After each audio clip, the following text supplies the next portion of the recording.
Margaret found her daughter but lost everything else when the truth came spilling out like blood. From a wound the hired girl knew secrets that could destroy them both.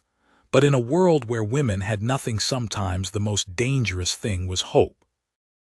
Margaret Thornton's boots struck the barn floor with purpose, but the sound died the moment she saw them. Clara Mendez sat in the corner on an overturned crate. Baby Rose nestled against her chest like she belonged there, like she'd been born to hold that child. Clara's dark hair fell in waves around the infant's face, and she was humming something soft in Spanish, something that made Rose's tiny fist uncurl against Clara's worn cotton dress. The sight hit Margaret like a physical blow, not because it was wrong, but because it looked so perfectly right. Clara's head snapped up at the sound of footsteps. Her eyes went wide with something that wasn't quite fear but close to it. "Mrs. Thornton, I was just—" But Margaret wasn't listening to excuses, because Clara's face told a different story entirely. There was no guilt there, no shame for being caught with another woman's child. Instead, there was something fierce and protective, something that made Clara pull Rose closer instead of handing her back. "Give me my daughter." Margaret's voice came out harder than she intended, but Clara didn't move, didn't even flinch. She just looked up at Margaret with those dark eyes that had seen too much for someone barely 20 and said quietly, she was crying, wouldn't stop for near an hour. "I said give me my daughter." Margaret stepped forward, but Clara stood up slowly, Rose still pressed against her chest, and Margaret realized with a jolt that the girl was taller than she'd thought. Stronger, too. There was something in the way Clara held herself that spoke of more than just hired help, more than just a drifter girl who'd shown up 3 months ago begging for work.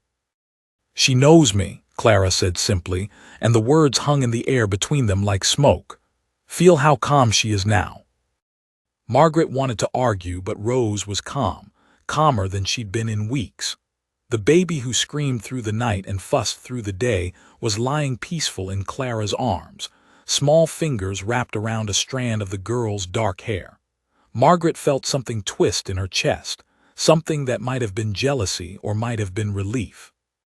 She'd been struggling alone since James died, trying to run the ranch and care for a colicky baby, watching everything her husband built crumble while she fought to keep her head above water. "Mrs. Thornton," Clara's voice was gentle now, almost careful. "When's the last time you slept through the night?"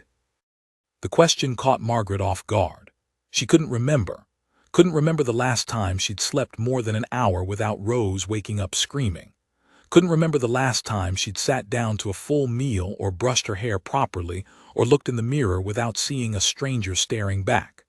James had been dead 4 months, and sometimes Margaret felt like she was dying right along with him, piece by piece, night after sleepless night. "That's not your concern," Margaret said, but her voice had lost its edge. Clara stepped closer, and Margaret could smell the soap the girl used, something clean and simple that reminded her of her own mother's hands. "She likes it when I sing to her," Clara said quietly. "Spanish lullabies my grandmother taught me. She stops crying every time." Margaret looked down at Rose, really looked at her. The baby's face was peaceful, her breathing steady and deep. Margaret's own arms ached from all the nights she'd walked the floor with Rose, trying everything she could think of to soothe her daughter's cries. Nothing had worked. Nothing except apparently Clara's voice and Clara's touch and Clara's mysterious ability to make everything calm. "Why didn't you tell me?" Margaret asked, and Clara's face changed, became guarded in a way that made Margaret's stomach tighten with suspicion. "Tell you what?" "That you could get her to stop crying. I've been going half mad with exhaustion, and you knew how to help her this whole time." Clara was quiet for a long moment, her fingers stroking Rose's fine hair. When she spoke, her voice was barely above a whisper. "I didn't want to overstep. You're her mother." The words hit Margaret like a slap. "Yes, I am her mother." But even as she said it, she felt the doubt creeping in. What kind of mother couldn't soothe her own child? What kind of mother let her baby cry for hours while a hired girl had the magic touch? Clara seemed to sense her thoughts. "Being a mother isn't about knowing everything right away," she said softly. Sometimes it's about accepting help when it comes. Help, Margaret tasted the word and found it bitter. From a girl I know nothing about, who showed up here with nothing but the clothes on her back and a story about needing work. Clara's face went carefully blank. I told you the truth, I needed work. But not all of it. Margaret stepped closer, studying Clara's face. There's more, isn't there? More you're not telling me. Clara looked down at Rose, her jaw tightening almost imperceptibly. Everyone has more they don't tell. Not when they're living in my house, caring for my child. Margaret's voice rose and Rose stirred in Clara's arms, making a small sound of protest. Clara immediately began swaying, that gentle rocking motion that seemed to come so naturally to her. Lower your voice, Clara said firmly. You'll wake her. The command in Clara's tone shocked Margaret into silence. No hired girl should speak to her employer that way. But there was something in Clara's voice that brooked no argument, something maternal and protective that made Margaret's chest tighten with an emotion she couldn't name. Who are you? Margaret whispered, and this time it wasn't a question about employment history or references. This time it was something deeper, something that made Clara's face go pale in the afternoon light filtering through the barn doors. Clara opened her mouth to answer, but Rose chose that moment to wake up fully, her small face scrunching up in preparation for one of her legendary crying fits. Clara immediately shifted her, bringing Rose up to her shoulder, and beginning that low, melodic humming that seemed to work like magic. Rose's cry died before it fully began, replaced by soft cooing sounds that Margaret hadn't heard from her daughter in weeks. Please, Clara said quietly, not looking at Margaret. Let me help you, let me help her. You're exhausted and she needs her mother. But Margaret's protest sounded weak even to her own ears because the truth was standing right in front of her. Rose content and peaceful in another woman's arms while Margaret stood empty-handed and useless. Clara finally looked up and Margaret saw something in her eyes that made her heart skip. Pain, deep, raw pain that spoke of loss and longing and secrets that cut like knives. Yes, Clara said quietly, she needs her mother, but maybe her mother needs help too. Margaret felt tears prick her eyes and she turned away, not wanting Clara to see her weakness.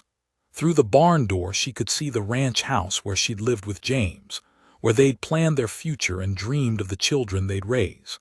Now James was in the ground and Margaret was falling apart, and their daughter was thriving in the arms of a stranger who sang Spanish lullabies and knew exactly how to make everything better. Mrs. Thornton, Clara's voice was gentle. When's the last time you held her when she wasn't crying? The question broke something inside Margaret. She couldn't remember the last time she'd held Rose just to hold her, not because the baby was screaming and needed to be soothed. It had been weeks of crisis, weeks of desperation, weeks of feeling like she was failing at the one thing that should have come naturally. I don't understand what's happening to me, Margaret whispered, her voice cracking. I love her so much, but I can't seem to do anything right. Clara was quiet for a moment, swaying gently with Rose. Maybe you're trying too hard to be perfect instead of just being present. Margaret turned back to face her and saw Clara watching her with something that might have been understanding. You talk like you know. I know what it's like to feel like you're failing someone you love. Do you have children? Clara's face went still. No. The word came too quickly, too sharp, and Margaret felt her suspicions flare again. But before she could press further, Clara was moving toward her, Rose still calm and content in her arms. Here, Clara said softly, take her, but sit down first. Relax your shoulders. Margaret wanted to argue, but she was too tired to fight. She sank down onto a hay bale and Clara carefully placed Rose in her arms. The baby fussed for a moment, sensing the change, but Clara kept humming and Rose settled back into contentment. There, Clara said quietly, see, she knows you, she just needs you to breathe. Margaret looked down at her daughter and felt something shift inside her chest.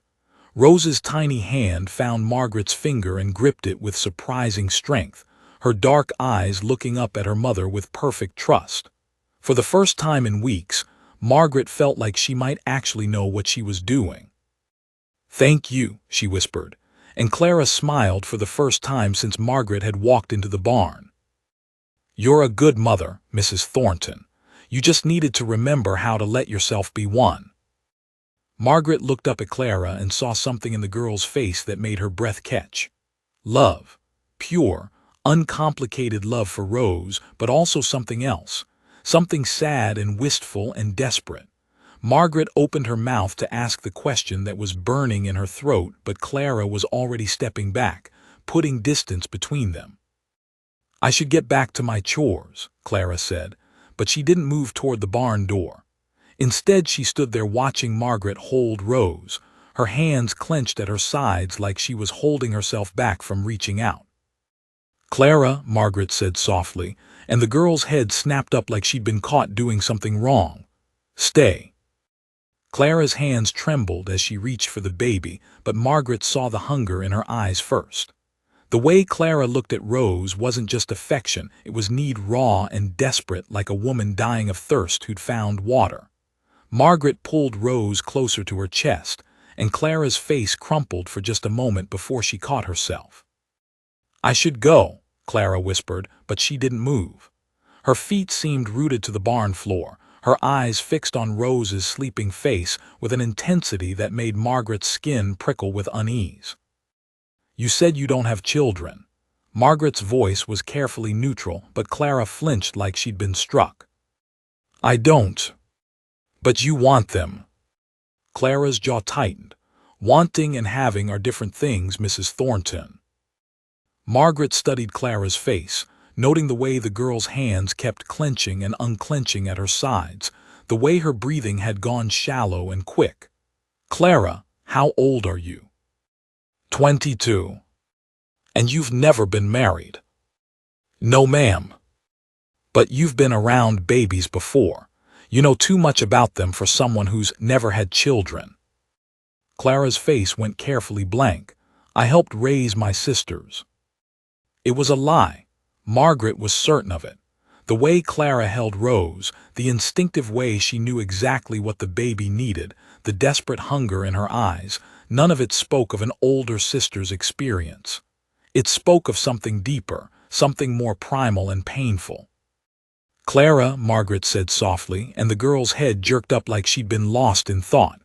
"Where did you come from, really?" "I told you, Colorado." "That's not what I meant." Clara was quiet for a long moment, her gaze drifting to the barn door where the afternoon sun was starting to slant lower. When she spoke, her voice was barely above a whisper. "Sometimes it's better not to ask questions you don't want answers to." The words sent a chill down Margaret's spine. What kind of answer would I not want? Clara looked at her then, really looked at her, and Margaret saw something in her eyes that made her stomach drop. Fear. Not fear of Margaret, but fear of the truth. Fear of what would happen if the carefully constructed walls came tumbling down. "The kind that changes everything," Clara said quietly.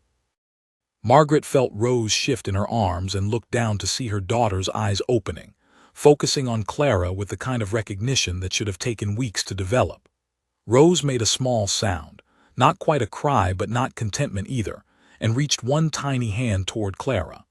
The hired girl stepped forward without thinking, her finger finding Rose's outstretched hand, and the baby's face immediately relaxed into peaceful satisfaction. "She knows you," Margaret said, and it wasn't a question anymore. Clara's hand was shaking where Rose gripped her finger. "Babies are smart, smarter than people give them credit for." "How smart?" "Smart enough to know who loves them." The words hung in the air between them, heavy with implication. Margaret felt her heart starting to race. "Clara, have you seen Rose before today?" "Mrs. Thornton." "Have you been taking care of her without my knowledge?" Clara's face crumpled. She was crying, every night for weeks. I could hear her from the bunkhouse, and I knew you weren't sleeping, and I thought maybe if I could just help for a few minutes. You've been coming into my house at night. Margaret's voice rose and rose, startled in her arms, beginning to fuss. Clara immediately leaned closer, making soft shushing sounds that calmed the baby instantly. Just when she wouldn't stop crying, just when you'd fallen asleep from exhaustion and she was still screaming, I would hold her for a little while, get her settled, and put her back in her crib before you woke up. Margaret stared at Clara in shock. You've been sneaking into my house, into my daughter's room, while I was sleeping. I was trying to help. You were lying to me. Every morning when I woke up exhausted and Rose was finally quiet, every time I thought maybe I'd finally figured out how to be a mother, that was you. Clara's eyes filled with tears. Mrs. Thornton, please. How long? Margaret's voice was cold, now professional. How long have you been doing this? Since the 3rd week I was here. 2 months. Margaret felt something break inside her chest. 2 months you've been making me think I was losing my mind. That's not what I meant to do. But that's what happened. Margaret stood up, Rose still in her arms, and stepped away from Clara. I thought I was going crazy. I thought I was the worst mother in the world because I couldn't soothe my own child. Clara was crying openly now, tears streaming down her face. I'm sorry. I'm so sorry. I just wanted to help her. She was so sad and you were so tired, and I thought. You thought what? That you could do better than me? No, Clara's voice was sharp, desperate. I thought maybe I could help you both. Maybe I could give her what she needed so you could get some rest. What she needed was her mother. Yes, Clara whispered, but maybe her mother needed rest so she could be what her daughter needed. Margaret wanted to stay angry. She wanted to hold onto the fury and betrayal because they were easier than the other feelings clawing at her chest. But she looked at Rose, peaceful and content in her arms, and remembered the weeks of desperation and sleepless nights. Remembered the times she'd put Rose in her crib and walked away because she was afraid of what she might do if the crying didn't stop. Remembered the dark thoughts that had crept in during the worst moments, the whispers that maybe Rose would be better off without her. You saved us, Margaret said quietly, and Clara's head jerked up in surprise. What? Those nights when I was at the end of my rope, when I thought I might, Margaret stopped, unable to finish the sentence. You saved us both. Clara wiped her eyes with the back of her hand. Mrs. Thornton, I need to tell you something. The words sent ice through Margaret's veins. She'd heard that tone before, seen that look in people's eyes when they were about to deliver news that would change everything. What? Clara opened her mouth, but no words came out. She tried again, her face pale and strained. I can't tell you. Clara, whatever it is. You'll hate me, Clara's voice broke. You'll send me away, and I can't leave her. The desperation in Clara's voice was so raw it made Margaret's chest ache. Leave who? Rose. Clara nodded, fresh tears spilling down her cheeks. I know I don't have the right. I know she's not mine, but I love her so much it feels like dying when I think about being away from her. Margaret felt the world tilt sideways. Clara, what aren't you telling me? I can't. You have to. No, I don't. Some secrets are meant to stay buried. Not when they involve my daughter. Clara looked at her with such pain in her eyes that Margaret almost stepped back. What if I told you that telling the truth would hurt everyone? What if I told you that some truths are too dangerous to speak? Margaret felt fear creep up her spine. Dangerous how? Dangerous like losing everything. Dangerous like destroying lives. Dangerous like... Clara stopped herself, shaking her head violently. I can't do this. I can't tell you. Clara, you're scaring me. Good, Clara said quietly. Maybe you should be scared. Maybe we all should be. Margaret looked down at Rose, who was watching Clara with those dark, intelligent eyes. Something was wrong here, something deeper than a hired girl who'd overstepped boundaries. Margaret could feel it in the air between them, heavy and electric like the moment before lightning strikes. "Clara," Margaret said carefully, "whose baby did you lose?" The question hit Clara like a physical blow. She staggered backward, her face going white as cotton. "I never said I lost a baby."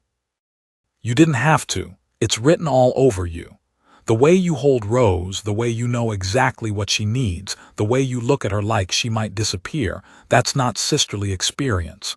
That's mother's instinct." Clara wrapped her arms around herself, rocking slightly. "Please don't ask me this." "I have to. If it affects Rose, I have to know." "It doesn't affect her." "Doesn't it? A woman who's lost a child, living in my house, caring for my baby in secret, how does that not affect her?" Clara was quiet for a long moment, her gaze fixed on something Margaret couldn't see. When she spoke, her voice was hollow. Her name was Maria. She was born too early, in the middle of winter with no doctor and no help except an old woman who knew herb remedies but not enough about babies who come before their time.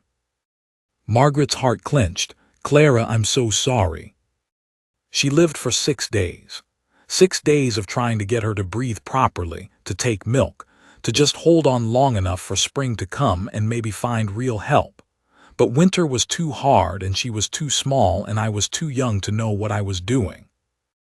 Where was the father? Clara's laugh was bitter. Gone before I even knew I was carrying her. Gone like men go when things get complicated. Margaret felt tears prick her eyes. How long ago? 8 months. The timeline clicked into place in Margaret's mind. You came here 3 months ago, 5 months after you lost her. I wandered for 2 months first. Didn't much care where I ended up. Then I heard about a widow with a new baby who needed help and I thought maybe I could. Clara's voice broke. I thought maybe I could be useful again. Margaret looked at Clara with new eyes, seeing not just the hired girl who'd overstepped boundaries, but a grieving mother who'd found a way to pour her love into someone else's child. Oh, Clara. I know it's not right. I know she's not mine and I don't have any claim to her. But when I hold her, when I sing to her and she stops crying, for just a little while it feels like maybe I'm not completely broken. Margaret felt her anger dissolving, replaced by something deeper and more complicated. You're not broken. Aren't I?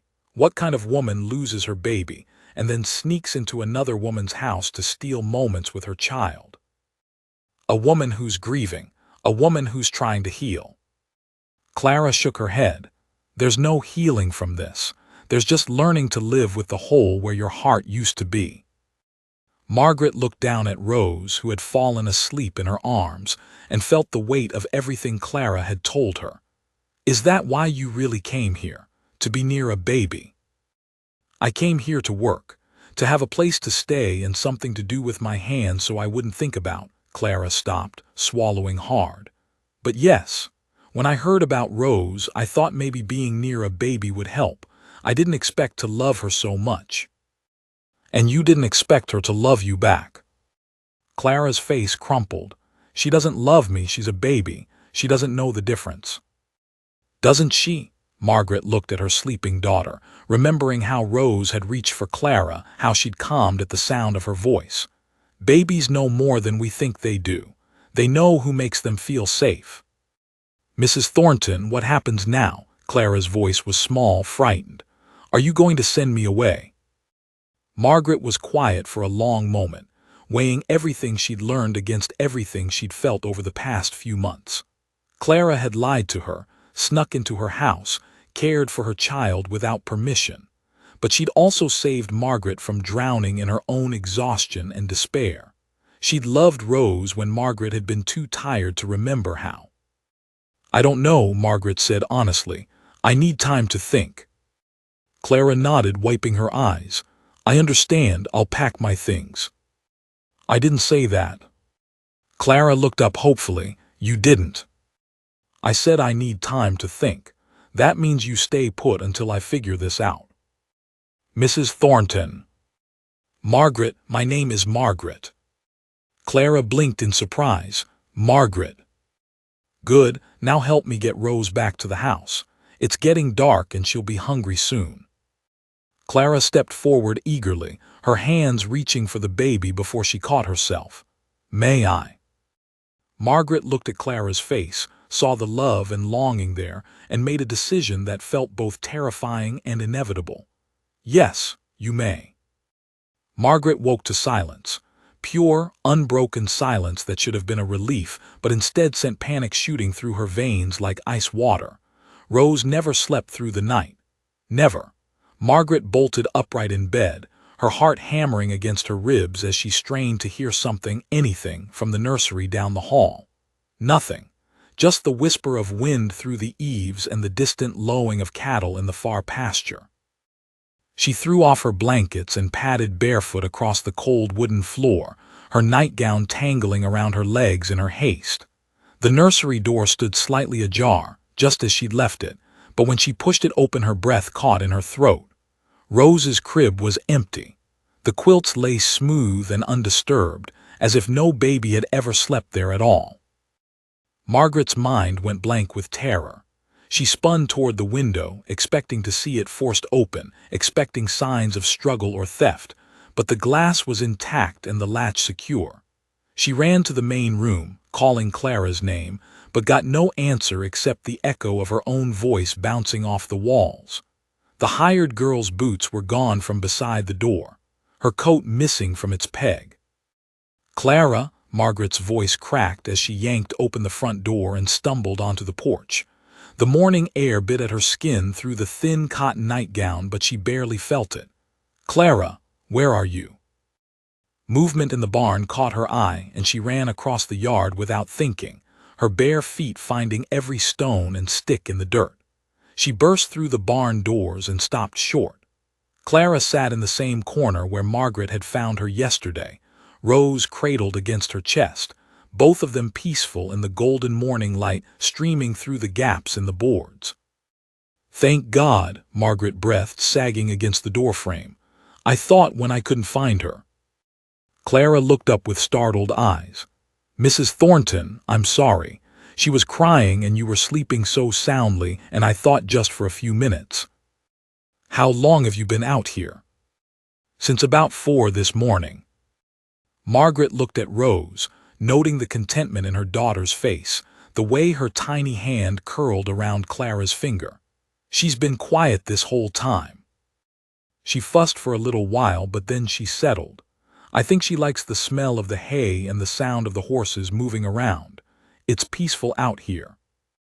Margaret stepped closer, studying Clara's face. The girl looked tired but not defeated the way Margaret had been feeling for months. There was something almost serene about the way she held Rose, like she'd found exactly where she belonged in the world. Clara, we need to talk, really talk this time. Clara's face went guarded. About what? About what happens next. About this arrangement we seem to have fallen into. I don't understand. Margaret settled onto a hay bale across from Clara, pulling her nightgown down to cover her bare legs. You've been caring for my daughter in secret for 2 months. Yesterday, you told me you lost a baby of your own. Now, I wake up to find you've taken Rose out of her crib and brought her here without asking permission. Clara's arms tightened protectively around Rose. I didn't take her. I rescued her from crying alone in the dark while her mother slept through it.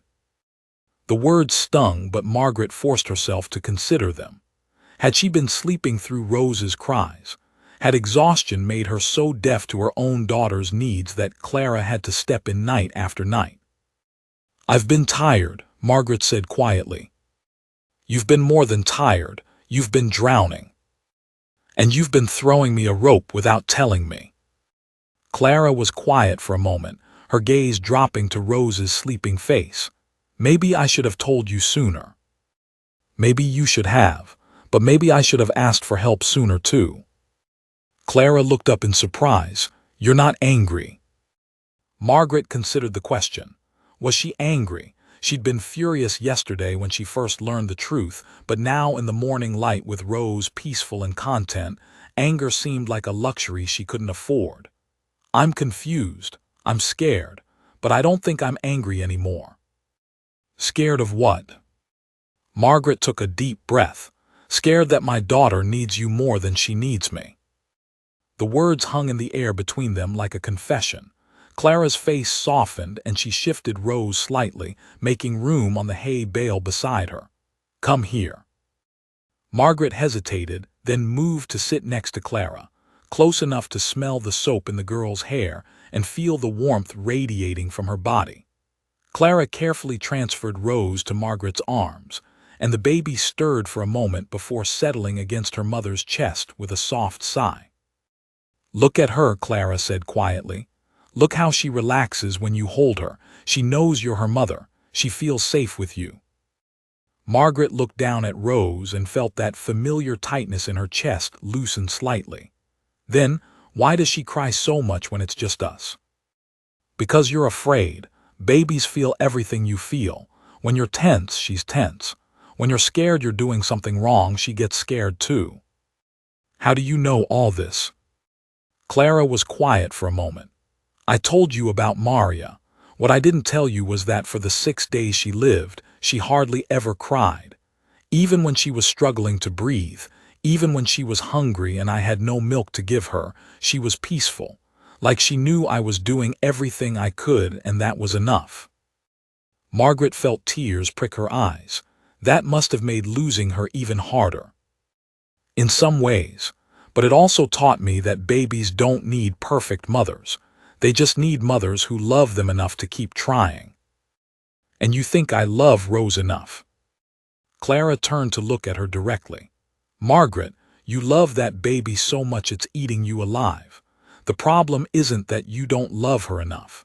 The problem is that you're so afraid of failing her that you can't see how much you're already succeeding." Margaret blinked back tears. "I don't feel like I'm succeeding. I feel like I'm falling apart." "Maybe falling apart is part of becoming a mother. Maybe it's supposed to break you open so you can grow into someone bigger than you were before." "Is that what happened to you, with Maria?" Clara's face went still. "Maria broke me open all right, but I never got the chance to grow into anything bigger. She died before I could figure out how to be her mother." Margaret reached out instinctively and covered Clara's hand with her own. "I'm sorry." "Don't be sorry, be grateful. You get to keep trying.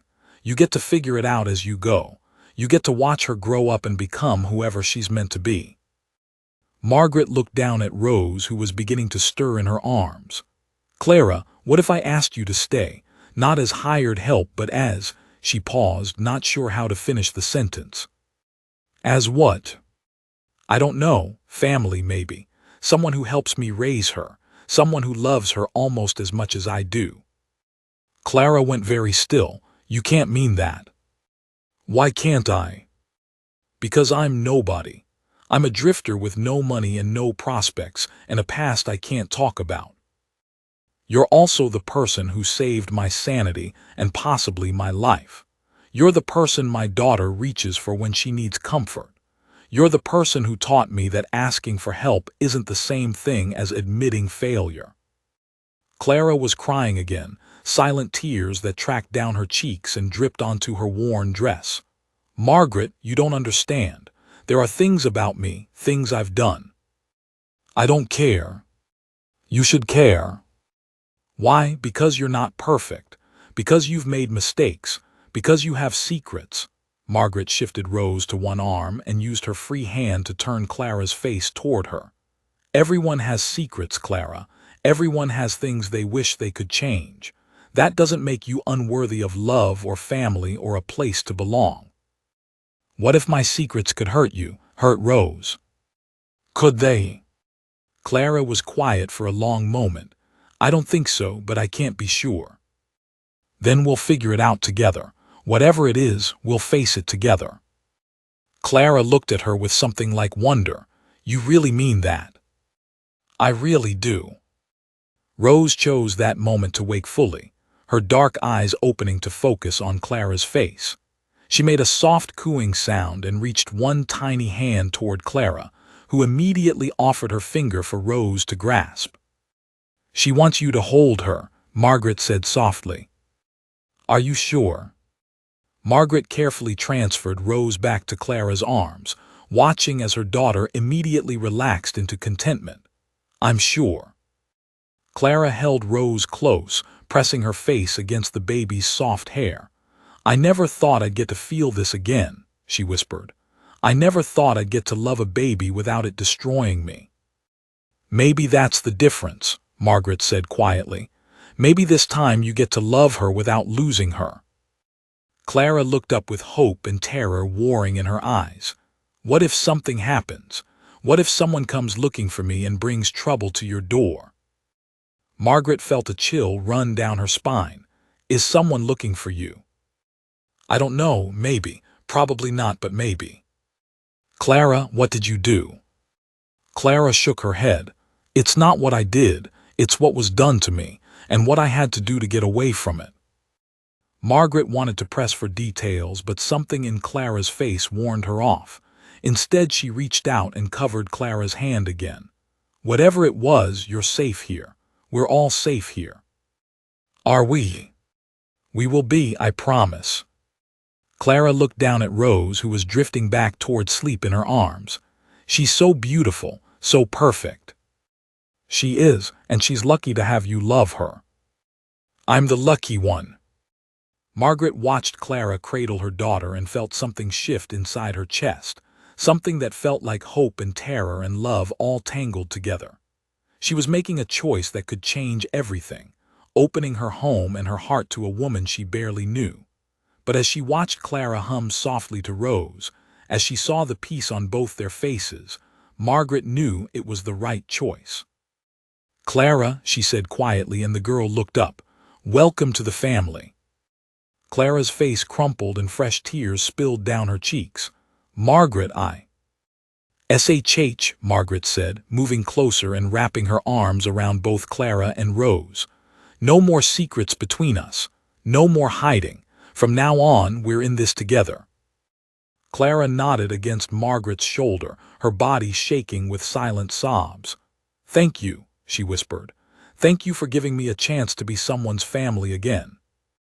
Margaret held them both close and tried not to think about the fear in Clara's voice when she'd asked if someone might come looking for her. Tried not to wonder what Clara was running from or what would happen if the past caught up with them. For now, it was enough that they were together. For now, it was enough that Rose was loved by two women who would do anything to protect her. But in the back of her mind, Margaret couldn't shake the feeling that their peace was temporary.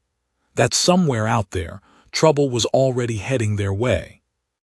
The riders came at sunset, three dark shapes against the orange sky that made Margaret's blood turn to ice. She was hanging laundry behind the house when she spotted them cresting the ridge, moving with the kind of deliberate purpose that meant trouble. Inside, she could hear Clara singing to Rose, that same Spanish lullaby that had become as familiar as breathing over the past 2 weeks since they'd made their arrangement official. Margaret dropped the wet sheet she'd been hanging and ran for the house, her heart hammering against her ribs. Clara, she called as she burst through the back door. Clara, we have company coming. Clara looked up from where she sat feeding Rose, her face immediately going pale. How many? 3 riders, coming from the north. Clara's hand started shaking so violently that Rose began to fuss in her arms. Are they wearing badges? I couldn't tell from this distance. Margaret moved to the front window and peered through the curtains. Clara, what aren't you telling me? Who are these people? Clara stood up, clutching Rose to her chest with desperate protectiveness. I don't know, maybe nobody, maybe, her voice broke. Maybe the people I was hoping would never find me. Margaret felt cold fear settle in her stomach. What people, Clara? What did you do? I didn't do anything. Clara's voice was fierce, desperate. I didn't do anything except try to protect my baby and myself from a man who thought he owned us both. What man? Clara was backing toward the rear of the house, her eyes wild. Margaret, I need to go. I need to take Rose and run before they get here. You're not taking my daughter anywhere. Margaret stepped between Clara and the back door, her maternal instincts flaring. "And you're not running, not anymore. You don't understand. If it's him, if he found me, then we'll face him together, like we said." Clara shook her head violently. "No, you don't know what he's capable of. You don't know what he'll do to get what he wants." Margaret grabbed Clara's shoulders, forcing the girl to look at her. "Then tell me, right now, before those riders get here, tell me everything." Clara's face crumpled. "His name is Diego Vasquez. He owns half the territory south of here, and he thinks he owns everything in it, including the people. Including you. Including the woman who carried his child. Including the baby he never wanted until she was born, and he realized she might be his only heir." Margaret felt the world tilt sideways. "Clara, Rose isn't." "No," Clara said quickly. "Rose is yours. Maria was his, my Maria." Margaret stared at Clara in shock. "You said the father left before you knew you were pregnant." "I lied. He didn't leave. I ran. When I realized what kind of man he was, what he would do to our daughter once she was born, I ran in the middle of the night with nothing but the clothes on my back. And then I spent 2 months hiding in the mountains, living like an animal, trying to keep her safe and warm and fed. But winter was too hard and she was too small, and I couldn't." Clara's voice broke. "I couldn't save her." Margaret felt tears burn her eyes. "Oh, Clara. He never knew she died. As far as he knows, I'm still out there somewhere with his daughter, and if he finds me, he'll what?" Clara looked down at Rose with such terror in her eyes that Margaret's chest clenched. "He'll want to know where she is, and when I can't produce her, when I have to tell him she's dead, he'll want proof. He'll want to know every detail of how she died and where she's buried and why I didn't come back to him when I realized I couldn't care for her on my own. And then he'll kill me. Not quickly, not mercifully. He'll make sure I suffer for taking what he considered his property and letting it die." Margaret looked out the window again. The riders were closer now, close enough to see that they wore dusty trail clothes and sat their horses like men who were comfortable with violence. "How do you know it's him?" "I don't, but he has the resources to track someone across 3 territories. He has the kind of money that makes people very cooperative when you ask them questions about strangers passing through." Margaret made a decision that felt both terrifying and inevitable. "Give me Rose." "What?" "Give me my daughter and go hide in the root cellar. If it's not him, I'll call you out. If it is. If it is, you can't face him alone. You don't know what he's like." "I know what I'm like when someone threatens my family." Margaret took Rose from Clara's arms, noting how the baby immediately settled against her chest. "I know what any mother is like when her child is in danger." Clara stared at her. "Margaret, he'll see right through any lie you try to tell. He's not stupid." "Maybe not, but he doesn't know about Rose. As far as he knows, I'm just a widow with a baby. He has no reason to connect me to you. Unless he's been asking questions in town. Unless someone mentioned the hired girl who showed up here 3 months ago." Margaret felt her stomach drop. She'd been so focused on protecting Clara that she hadn't thought about how much the people in town might have noticed. Sarah Miller at the general store was notorious for her gossip. Old Pete, who delivered the mail, loved to share news about everyone's business. If someone had been asking questions about a young woman with dark hair traveling alone, there would have been plenty of people eager to share what they knew. "It's too late to worry about that now," Margaret said, moving toward the front window again. "They're almost here." Clara grabbed her arm. "Margaret, promise me something." "What?" "If this goes bad, if he figures out who I am and where I've been, promise me you'll protect Rose. Promise me you won't let him near her." "Clara, Rose is my daughter. Of course I'll protect her." "No, you don't understand. He'll see her dark hair, her dark eyes. He'll wonder if she could be Maria. He'll want to examine her, to look for signs that she's his blood." Margaret felt ice run through her veins. But she's not. How can you be sure? The question hit Margaret like a physical blow. What are you saying? Clara's face was white with terror. I'm saying that babies change a lot in their first few months.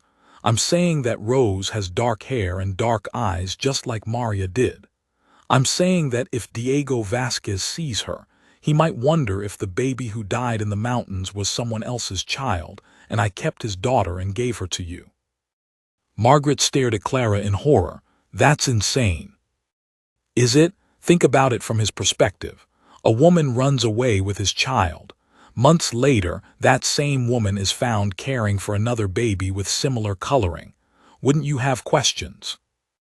Margaret looked down at Rose, seeing her daughter's features with new eyes. The dark hair that was just starting to curl. The deep brown eyes that seemed to see everything. The olive complexion that Margaret had assumed came from some distant ancestor, but could just as easily be explained by. No, Margaret said firmly. No, I won't let my mind go there. Rose is James's daughter. She was born here in this house with Mrs. Patterson attending. There are witnesses. And if he demands to see those witnesses, if he wants to talk to the midwife. Margaret's blood ran cold. Mrs. Patterson had died of pneumonia 6 weeks after Rose was born. There were no other witnesses except. Clara, you were here when Rose was born. Yes. You helped Mrs. Patterson deliver her. Clara nodded slowly. I was the only other person in the room when she came into the world. Margaret felt the trap closing around them. If Diego Vasquez was the kind of man Clara described, he would leave no stone unturned in his search for answers. And if he discovered that the only witness to Rose's birth besides the dead midwife was the woman he was hunting. The sound of hoofbeats in the yard cut through Margaret's spiraling thoughts. She looked out the window and saw 3 men dismounting, their faces hard and weathered by sun and violence. The one in the lead was tall and lean with silver threading through his dark hair, and the kind of cold eyes that had seen too much death. He moved with the confident grace of a man who had never been told no and didn't expect to start now. Is that him? Margaret whispered. Clara peered around the edge of the window and went white as paper. That's him. Margaret felt her world crystallize into sharp focus.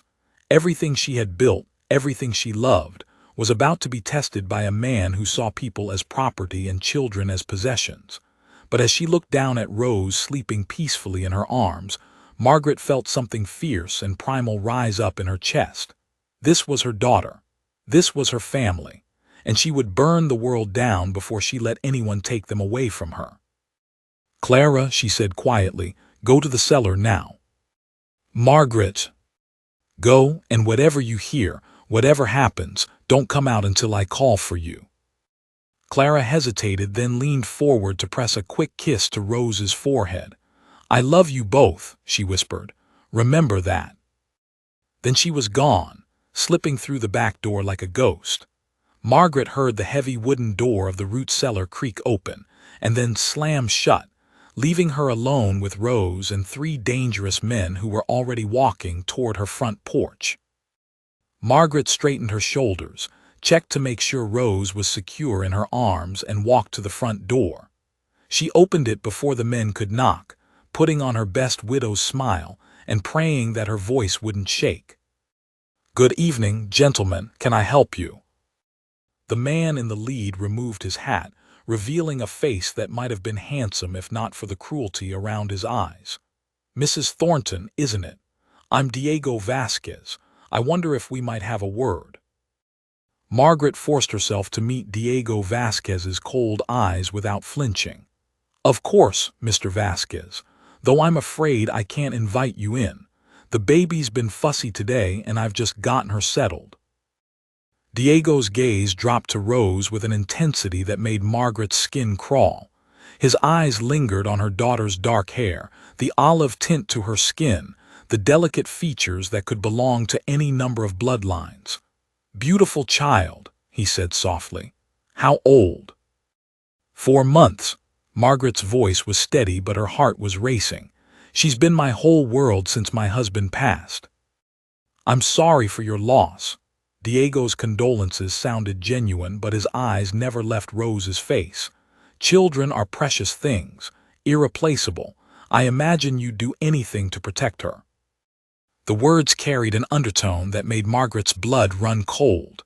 Any mother would. Indeed. Diego stepped closer and Margaret fought the urge to back away. Mrs. Thornton, I'm looking for someone. A young woman who may have passed through this area several months ago. Dark hair, early 20s, traveling alone. She might have been with child at the time.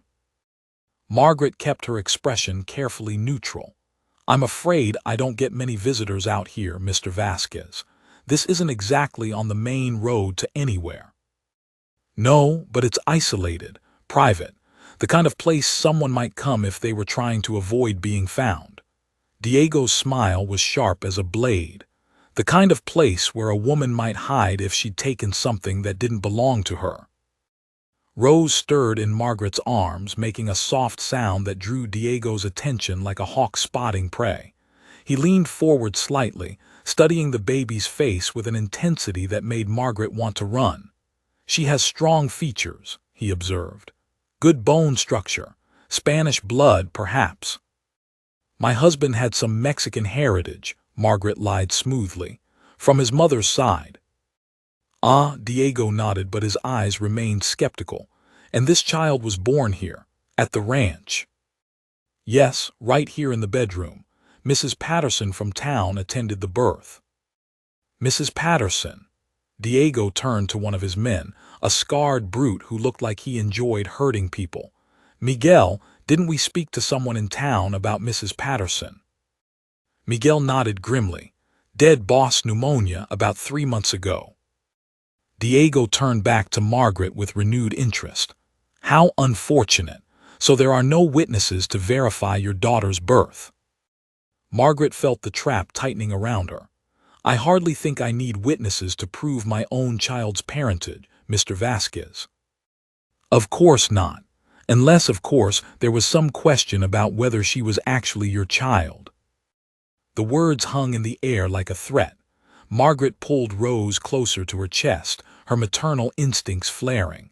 I'm not sure what you're implying, but... I'm not implying anything, Mrs. Thornton. I'm simply a man looking for what belongs to him. Diego's voice was soft but deadly. You see, several months ago, a woman took something very precious from me. My child, my blood, and I've been searching for them ever since. I'm sorry for your loss, but I don't see what that has to do with me. Perhaps nothing, perhaps everything. Diego gestured to his men, who began spreading out around the porch. You see, I've been tracking this woman across 3 territories, following every lead, questioning every person who might have seen her. And do you know what I discovered? Margaret's mouth went dry. What? That she was seen in the town nearest to your ranch approximately 3 months ago. A young woman with dark hair, traveling alone, asking about work. Asking specifically about ranches where she might find employment caring for children. Margaret felt sweat break out along her spine despite the cool evening air. There are dozens of ranches in this area, Mr. Vasquez, and plenty of women looking for work. True, but only one ranch where a mysterious hired girl appeared around the same time and has been living ever since. Diego smiled that cold, predatory smile. A hired girl that the people in town describe as being very good with children. Almost maternal, one might say. Margaret's heart was pounding so hard she was sure Diego could hear it. Mr. Vasquez, I think there's been some misunderstanding. Has there? Diego stepped closer, close enough that Margaret could smell the leather and sweat and something else, something that spoke of violence barely held in check. Then you won't mind if we search your property, just to make sure this woman I'm looking for isn't hiding somewhere on your land. I absolutely would mind. Margaret lifted her chin, drawing on every ounce of authority she possessed. This is my home, Mr. Vasquez, my private property, and unless you have some legal authority to be here, I'm going to have to ask you to leave. Diego laughed, a sound like breaking glass. Legal authority. Mrs. Thornton, we're a long way from any law that would interfere with a man's right to reclaim his stolen property. Children aren't property. Aren't they? Diego's eyes glittered with malice. In my experience, everything can be owned if you have the power to take it, and I have considerable power. Margaret backed toward the door, clutching Rose tighter. Get off my land. I don't think so. Diego nodded to his men, who immediately moved to block Margaret's retreat. You see, I think you're lying to me, Mrs. Thornton. I think the woman I'm looking for is here, on your property, possibly in your house. And I think that baby you're holding so protectively might not be yours at all. You're insane. Am I? Let me tell you what I think happened. Diego began pacing the porch like a predator circling prey. I think Clara Mendez showed up here 3 months ago, pregnant and desperate. I think you took her in out of the goodness of your heart. And I think when her baby was born, something happened to yours. Maybe it was stillborn. Maybe it died of fever. Maybe it was just weak and couldn't survive. Margaret felt sick. That's not. And I think Clara, knowing how devastated you'd be to lose your child, made you an offer, her baby for your silence, a living child to replace your dead one, a way for both of you to get what you wanted. Stop, Margaret's voice was hoarse with terror. The only problem was that the baby wasn't hers to give. It was mine, my blood, my heir. And now you're raising my daughter as your own while the woman who stole her hides somewhere on your property.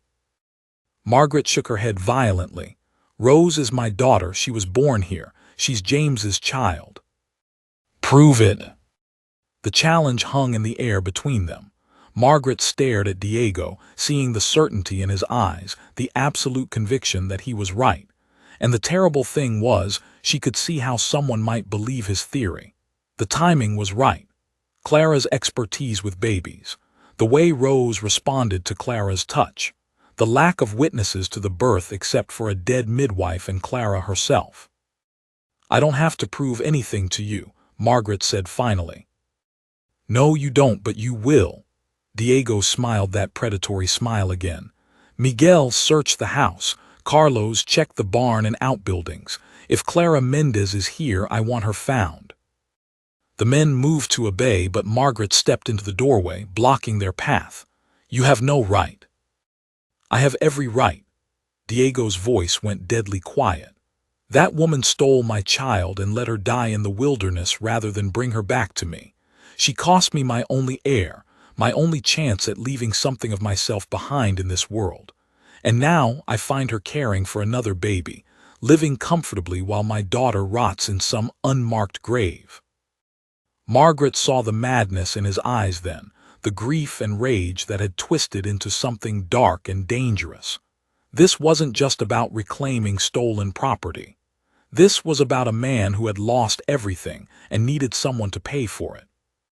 Mr. Vasquez, she said carefully, I understand you're grieving the loss of your child, but taking your pain out on innocent people won't bring her back. Innocent? Diego laughed bitterly.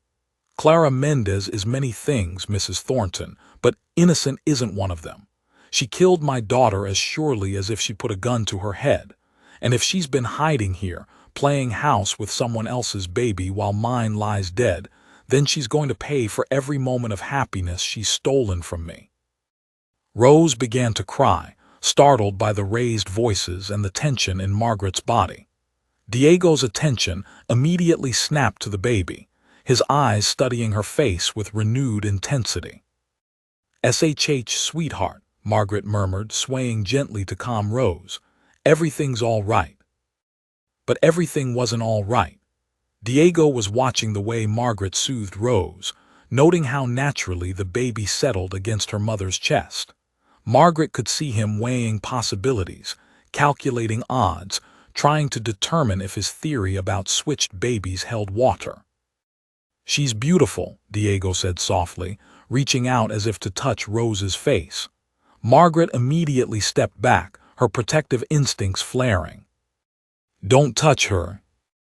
"I'm not going to hurt her, Mrs. Thornton. Quite the opposite, in fact.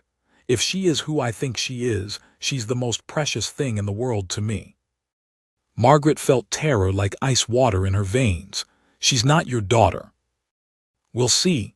Diego turned toward his men who had been waiting for orders. "Search everything. Every room, every building, every hiding place on this property. And if you find Clara Mendez, bring her to me alive. I have questions for her." The men moved toward the house, and Margaret made a desperate decision. She turned and ran, clutching Rose to her chest, heading for the back door and the root cellar where Clara was hiding. Behind her, she heard Diego shout orders, heard boots pounding on the porch boards as the men gave chase. Margaret reached the back door and yanked it open, her only thought to reach Clara and warn her before Diego's men found the cellar. But as she burst through the doorway, she ran straight into Miguel, who had circled around the house to cut off her escape. His massive hands closed around her arms, trapping her even as she struggled to protect Rose from being crushed between them. "Let me go," Margaret screamed, fighting against Miguel's grip. "Let me go."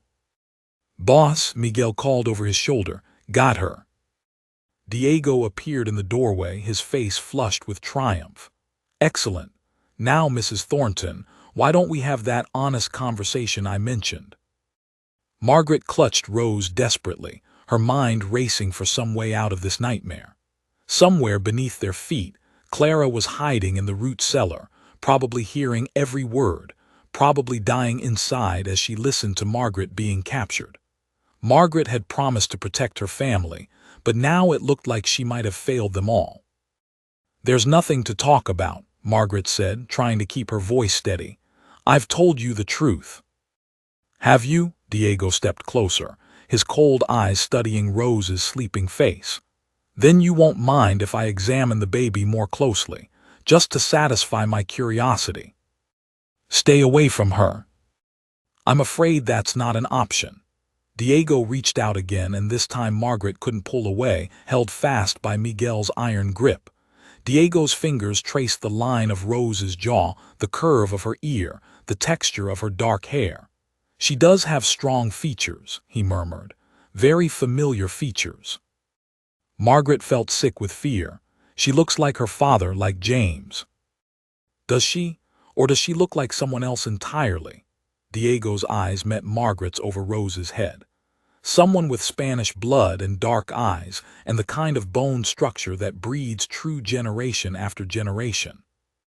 Before Margaret could answer, a new voice cut through the evening air like a blade. "She looks like her mother, you bastard, and you're never going to touch her." Everyone turned to see Clara standing in the yard, her face white with fury and her hands clenched into fists at her sides. She'd emerged from hiding, unable to stay silent while Diego threatened the baby she loved. And in that moment, Margaret realized that their carefully constructed world was about to come crashing down around them. Diego's face transformed the moment he saw Clara, rage and triumph flickering across his features like storm clouds. "There she is," he breathed. "My dear Clara, I've been looking everywhere for you." Clara stood her ground, though Margaret could see her hands trembling. "I know why you're here, Diego, and I know what you think you're going to find, but you're wrong." "Then where is she, Clara? Where is my daughter?" Clara's face crumpled before she forced it back into hard lines. "She's dead, Diego. Maria is dead." The words hit Diego like physical blows. He staggered backward, his face going white. "No, you're lying." "She died in the mountains 3 weeks after she was born. The cold was too much and she was too small and I couldn't save her." Clara's voice broke. "Look at me, Diego. Look at my face and tell me I'm lying about losing my child." Diego stared at Clara, and Margaret saw the moment when he recognized the truth in her eyes. The raw, devastating grief that only a mother who had lost everything could carry. Diego's face contorted with anguish, and he let out a sound that was part roar, part sob. "Then she's really gone. She's really gone." Diego stood frozen, processing the finality. Then his grief transformed into something else that made Margaret's blood run cold. Pure, incandescent rage. You killed her." His voice was deadly quiet. "You took my child into the wilderness and let her die rather than bring her back to me." "I protected her from you," Clara shot back. "I saved her from growing up with a father who sees children as possessions. She was my blood. She was my daughter. I carried her, I birthed her. I loved her every moment of her short life." Diego reached for his gun, but Clara was already moving, throwing herself sideways as the weapon cleared leather. The shot rang out and Margaret screamed as Clara hit the ground hard, blood streaming from her arm. "Clara," Margaret struggled against Miguel's grip. "Clara, get up." Clara rolled behind a water trough. "Margaret, take Rose and run." "I'm not leaving you." Diego advanced on Clara's hiding spot, his gun steady. "Come out, Clara, let's finish this." Margaret saw her chance. She twisted free from Miguel's loosened grip and ran toward Diego, Rose clutched to her chest. "Mr. Vasquez, stop," she called. "That woman saved my life and my daughter's life. I won't let you hurt her." "She killed my child." "She protected her child, just like I'm protecting mine." Margaret stepped closer. "Just like you would protect yours if someone threatened her." Diego's gun wavered. "You don't understand." "I understand what it's like to love someone so much you'd do anything to keep them safe. But killing Clara won't bring Maria back. It will just create more pain." Diego looked at Rose, his face contorting with anguish. "She could have been mine." "But she's not." Margaret slowly reached toward his gun. "Clara chose to leave because she was afraid, not of you but of what loving you might cost her daughter." Diego looked down at the gun as if he'd forgotten it was there. "She took everything from me." "No, Diego, grief took everything from you." Margaret's fingers touched the barrel. "But you still have a choice about what happens next." Rose chose that moment to wake up, her dark eyes opening to focus on Diego's face. She didn't cry, just looked at him with that serious expression babies get when they're trying to figure out the world.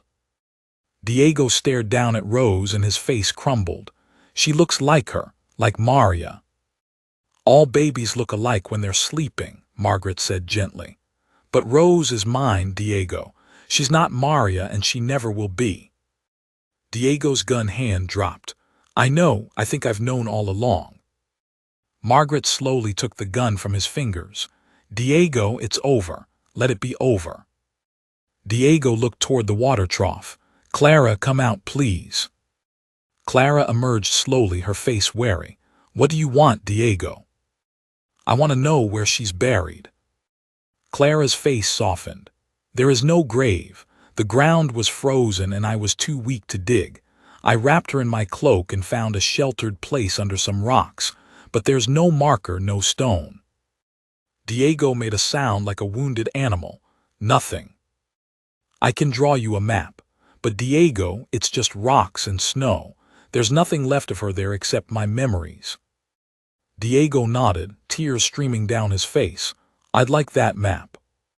I'll leave it at the general store in town." Diego turned to his men. "We're leaving now." As they mounted their horses, Diego paused at the edge of the yard.